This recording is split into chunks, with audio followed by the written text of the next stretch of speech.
Dang, man, I'm not gonna lie to you. It's been a minute since we connected face to face like this, bro. Let's just take a deep breath and sit with the vibe, bro. We ain't on that speed rush bullshit today, you know what I'm saying? Let the people who are just gonna click on and then click off, you know what I'm saying? The people with the TikTok attention spans, let them click off the video, bro. We ain't rushing nothing today. We here to connect on a deeper level, bro. Today we're gonna be talking about how to make melodies, tips and tricks for making better melodies. I promise you, after this video, your melodies will be godly. I ain't got too much else to talk about other than I hope you do enjoy the vibe. I hope you do enjoy the learning. I hope you get a lot out of it. And check out the first link in the description below if you want to get 7 free kits. It's really dope. And you get to join my newsletter where we be tapping in on a deeper level. Other than that, let's get into it. All right, I've got my handy dandy MPK mini here. Shout out Akai. This is not sponsored, but them boys make good products. I done had this mug for a while. And the first thing we're gonna do is we're gonna just find a patch that we really like. That's the key, bro. At least for me, just finding something that sounds dope off the bat. I feel like half the work is already done, bro. It just like gives you that much more opportunity to just be like inspired right off rip. So I'm gonna look for something. And you already know we're in Repro, bro. If you ain't seen that video yet, you need to go watch it. It'll explain why this is the only thing I use.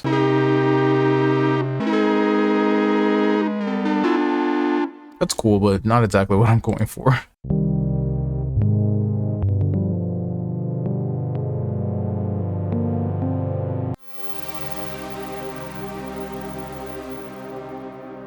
I really like that, but the decay is insane. Is that from the reverb? Yeah, it is.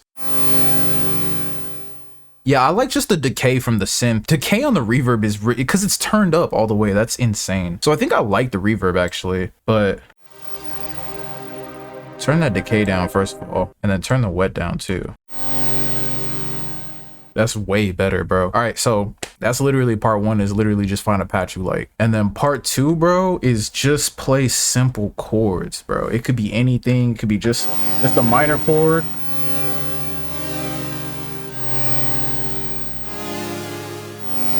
Like it could be more melodic. But the point is like, don't try to put like a bunch of chords in one melody. At least if you want to like be consistent with it. I don't know. You could do whatever. I really don't care, bro. Do whatever you want. But what I've noticed is that when I do like 1 to 3 chords in the progression, that's when I get like my most creative, best stuff, most fun stuff, most like productive, successful type of music. So today I'm gonna just go with a very simple minor chord.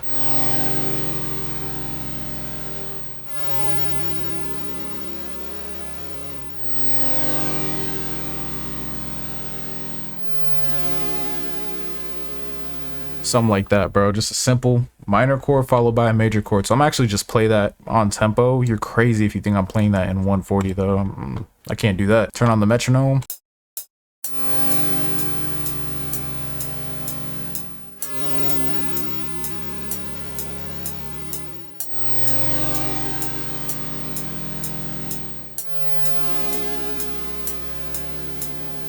Okay, so now I'm gonna just take both those iterations and just layer them on top of each other.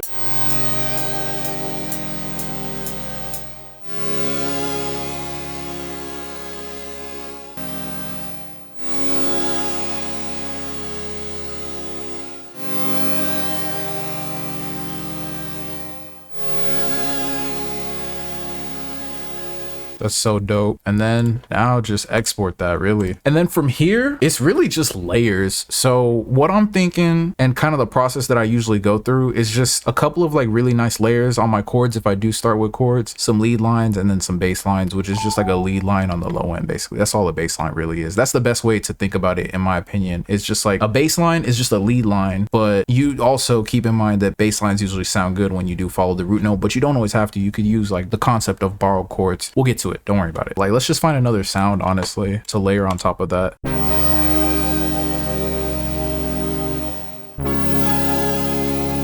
I like that. I like that. So what I'm gonna do is I'm not gonna have it play like those like running notes, and it's just gonna be like the simple chords. And then I'm also gonna turn these into sevenths.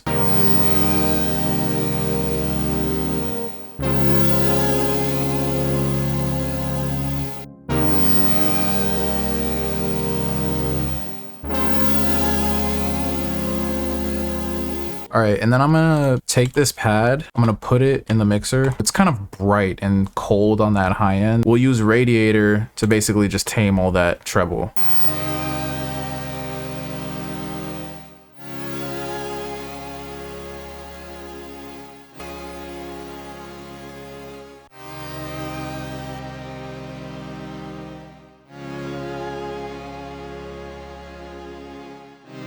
All right, cool. And then let's bring this back in.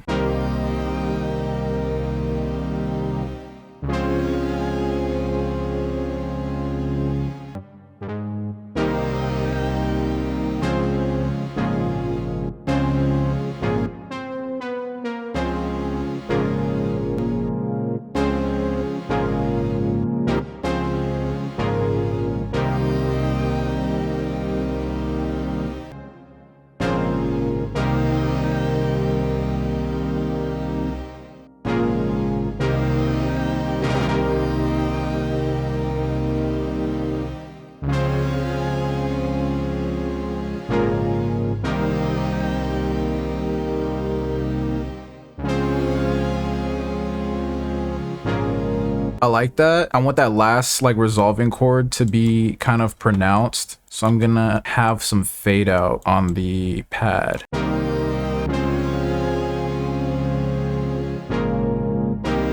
Yeah, but like more, even more, it could be more pronounced.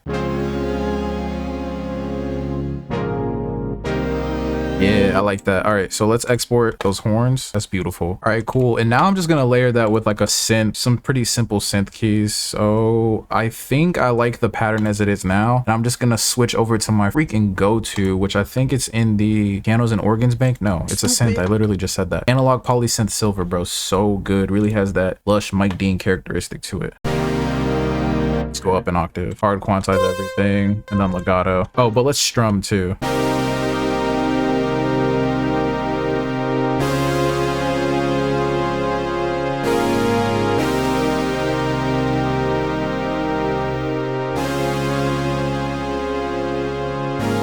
Yes, but let's give it more color, bro. And we can do that by just voicing the chords.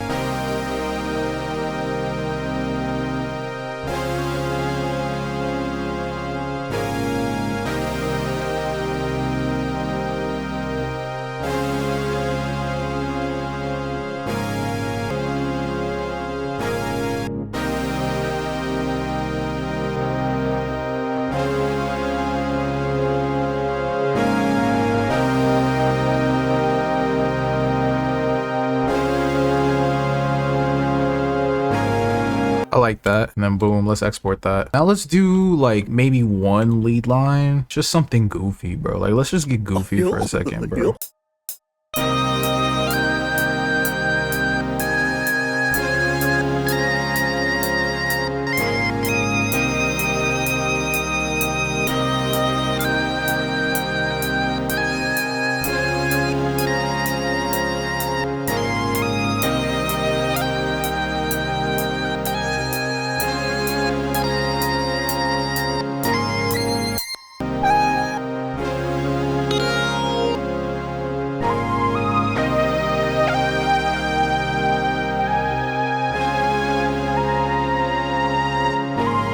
Bro, that levitation pad works every time. That's why I labeled it Crazy Fire, bro, every time.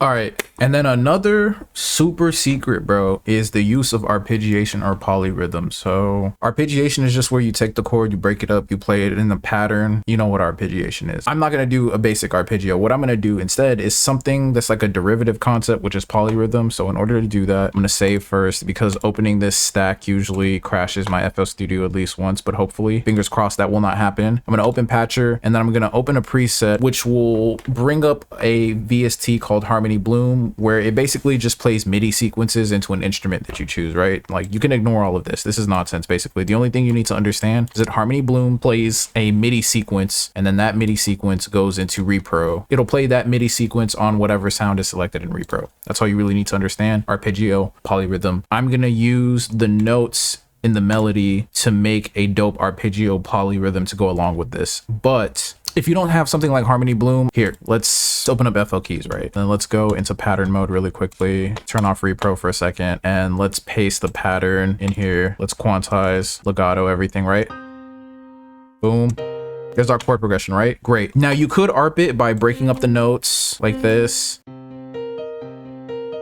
And then you would do that over and over again. I'm not going to do that. And the reason is because I want to show you the much easier and cooler way to do it, honestly, which is to just turn your entire VST into an arpeggio. So you can do this with literally any sound that makes sound in FL Studio. You go to this little wrench, click the little, or you go to that bolt screw thingy, then you go to the wrench and then you turn on your arpeggiator. So I'm going to select up and then I'm going to select my time to be 2 to start. And then let's see, I'm going to make my octave range 3 and look what happens in FL keys.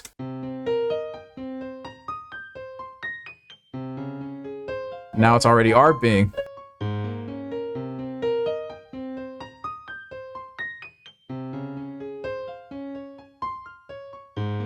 So, you know, you can build out your ARPs and that is an effective thing to do. And I do that a lot of the times. I just didn't feel like doing that. And it gives me an opportunity to show you like a really cool way that you can make ARPs. I'm still not going to do arpeggiation that way today. I'm going to do the polyrhythm MIDI generation thing instead using Harmony Bloom. But just so you have like a concept you can work off of basically to make this part of the lesson still very useful to you, even if you don't have Harmony Bloom, which by the way, it's like usually 30 to 40 bucks. It might be even cheaper sometimes. Labor Day is coming up. So check out, I'll link Harmony Bloom somewhere down below. Check it out. It's really good.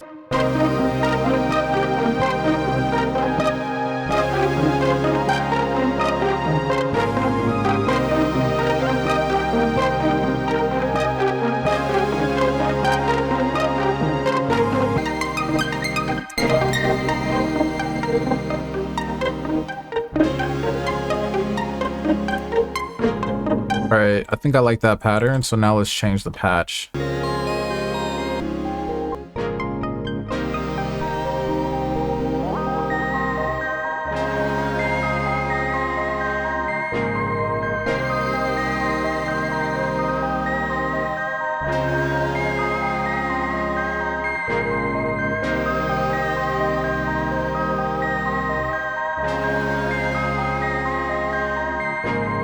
Brother, that is heavenly. Yes, give me that. Boom. Polyrhythm. All right, now we just got bassline pretty much, bro. And honestly, I say just follow the root note, bro. I don't try to do nothing too crazy. But first, we got to find a bass that we actually like. That's the key, bro. The key with all of it is to start by finding a sound you like always.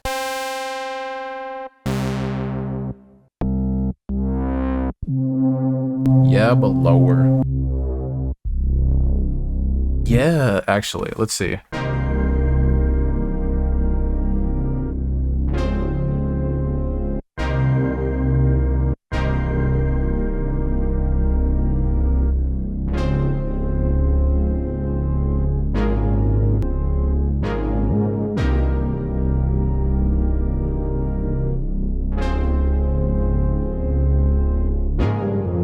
That's super hard. I want to do one more bass line, honestly, though. So first, I'm going to export this. All right, and then I want the second one to be more like stabby and plucky so that when I start working on the like the drums and stuff, I don't have to use like an 808 because I probably won't unless I want to do like a little switch up. I want it to be more like synth textured and shit like that. There we go. That's what I was trying to say.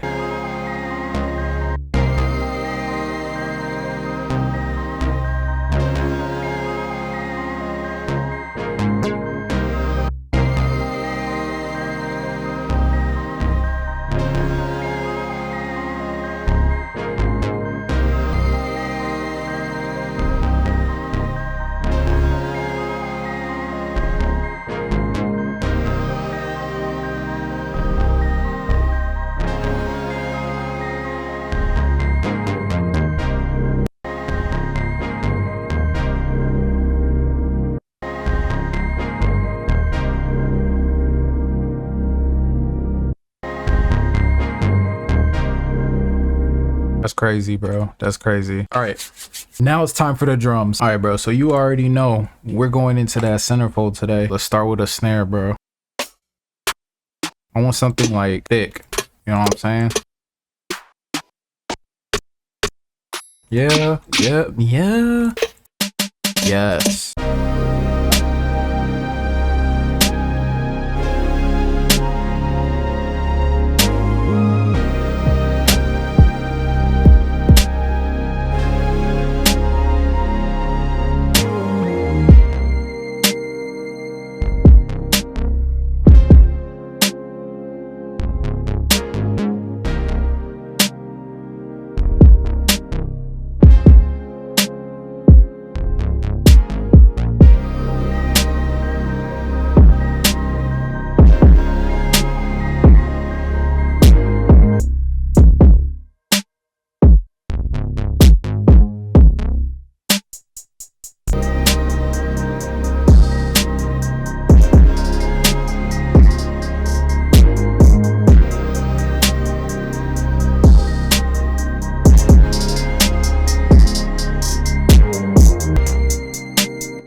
now time for some leveling, brother.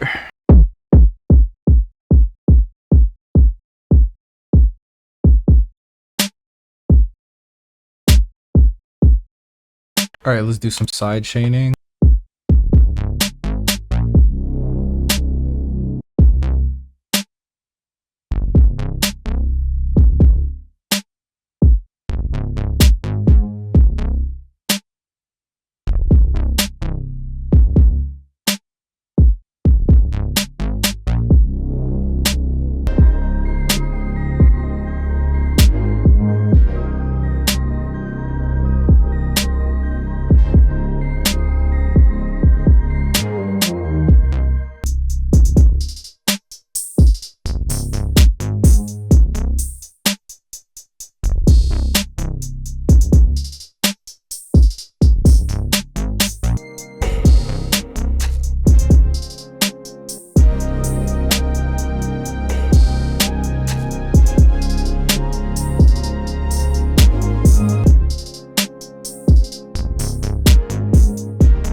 That is actually super hard. All right, final beat right now.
Bro, very fun beat to make, and I appreciate you for chilling with me today. That's pretty much all I got, but do ask me any questions you have down below. If you want to know any specific things about the mixing though, I would recommend watching this video appearing on your screen, because I know I kind of moved really quickly through it, but that video will do a really good job of explaining it. Be blessed. I'll see you later. Peace.